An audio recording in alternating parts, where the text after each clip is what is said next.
За энэ удаагийн бичлэгээр хэдүүлээ x-с хасдаг нь 1-ийг хуваах нь x квадратын 9 зэргийн илэрхийлэл дотор x-с хамааралгүй гишүүнийг олох ийм бодлого бодцгоё. За тэгэхээр энэ x-с хамааралгүй гишүүн гэж одоо юу хэлэх вэ гэдэг нь тэгэхээр бид нар энийг хэлээд тодорхойлох хэрэгтэй гэсэн. За x-с хамааралгүй гишүүн гэдэг бол юу гэсэн үг вэ гэхээр x-ийн тэг зэргийг агуулсан гишүүн гэсэн үг шүү дээ. X-ийн тэг зэрэгтэй гишүүн. Энэ бол бидний хувьд бол x-с хамааралгүй гишүүн болно гэсэн. За тэгэхээр за өмнөх хичээлээр бол бид нар бол яг үгээр ийм хоёр энэ дээрс удаан хоёр шиг томьёог үзсэн байгаа. За энэ бол эхний томьёо бол яг үгээр А-ийн нэмэх нь Б-ийн n зэргийн бүх гишүүдийг задлж ингээд бичиж олох томьёо байгаа. За хоёр дахь нь болохоор яг үгээр А-ийн нэмэх нь Б-ийн n зэргийн тухайн гишүүнийг тухайн нэг гишүүнийг өөрөөр хэлбэл А-ийн нэмэх нь нэгдүгээр гишүүнийг одоо олдог томьёо үзсэн. За энэ хоёр томьёоны хувьд бол яг үгээр энэ хоёрдугаар томьёог ашиглаж энэ дараах бодлогыг бодъё. За тэгэхээр бид нар бол яг үгээр хамгийн түрүүнд бодлогоо энэ томьёо руу шилжүүлэх хэрэгтэй гэсэн томьёотой адилхан. За бидний бодлого бол яг үгээр x-с хасдаг нь 1-ийг хуваах нь x квадрат. За энэ 9 зэрэг. За томьёоноос ялгаатай зүйл бол яг үгээр энэ тэмдэг ялгаатай болно шүү дээ. Тэнд хасах тэнд томьёон дээр бол нэмэх гэж байна.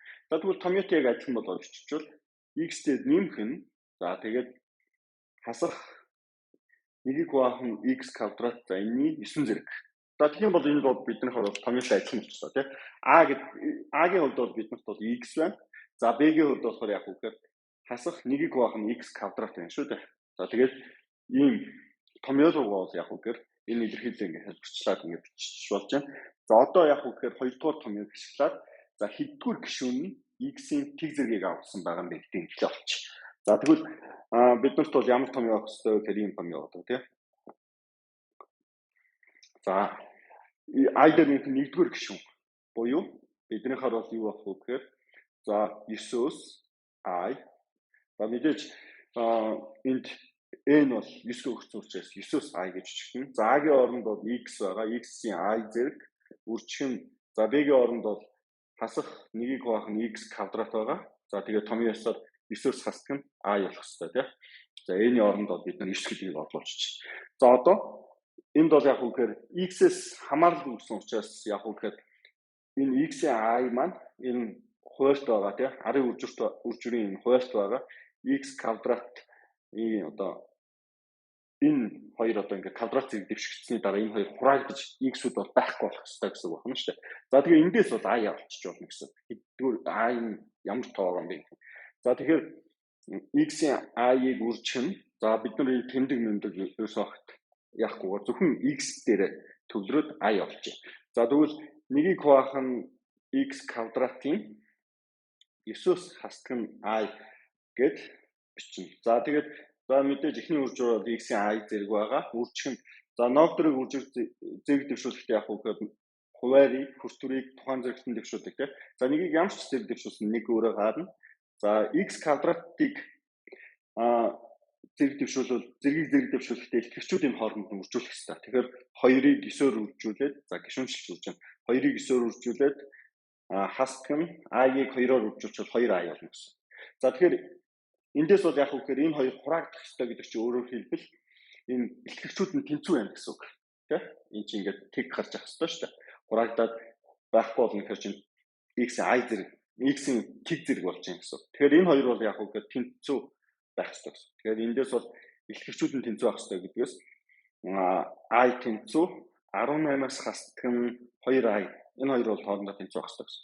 За тэгэхээр 2I-ыг урагш нь нэмчихвэл 3I 18 болно. За эндээс I тэнцүү 6. За тэгвэл бидний бодлого бол юу болох вэ гэхээр 7 дугаар гишүүнийг л олох хэрэгтэй болно шүү дээ. Өөрөөр хэлбэл энэ задаргааны 7 дугаар гишүүн бол x-с хамааралгүй байна. За тэгвэл 7 дугаар гишүүнийг олохдоо бид нар яаж болох вэ гэхээр 9-өөс 6. За 7 дугаар гишүүн за энд I дээр нэмэх нь 1-р гишүүн I гэсэн байгаа учраас энэ тухайн гишүүнээсээ нэгийг хасч олдог байна шүү дээ. За 7 гэх юм бол энд бол 6 гэж үчигдэх юм байна тийм. За энэ нэг бол өмнөх хичээлээр бол хэдүүлээ нэлээд олгогдсон. За 9-с 6. За x-ийн 6 зэрэг. За үржих нь нэгийг хасах нэгийг хуваах нь x квадратын тий x квадратын 9-с хасдаг нь 6 гэхээр чинь 3 болчихно шүү дээ. За тэгэхээр эндээс бол яг үгээр 9-с 6 гэдэг энэ зүйлийг яаж өгөхөөр 9-ийн багтрал 3-ын багтрал үржих нь 6-гийн багтрал энд болохоор яг үгээр 6 болно. За энд чинь хасах нэгийг хуваах нь x-ийн 6 зэрэг болно. За тэгээд x-ийн 6 x-ийн 6-таа хураагдаад ард бол хасах 1 гэдэг гишүүн үржиг болвол тийм шүү дээ. За эхний энд 9-ийн багтрал гэдэг чинь үс үгээр 9-ийг үржих нь 8, үржих нь 7, үржих нь 6-гийн багтрал гэж задлчих болно. За 6-гийн багтрал бол хэвээрээ байж. За тэр 3-ын багтрал гэдэг үржүүрийг болохоор яах вэ гэхээр 3, 2, 1 гэдэг ингээд задлчаа. За тэгэхээр бол 6-гийн багтрал 6-гийн багтралтаа хураагчин. За 3, 9, 2-ыг хураачвал энд 3 үлдэнэ. За 8-ыг 2-тоо хураачвал 4 гэсэн үржүүр үлдэнэ тий. За тэгээд үржих нь хасах 1 тий. Энэ хасах 1 байна.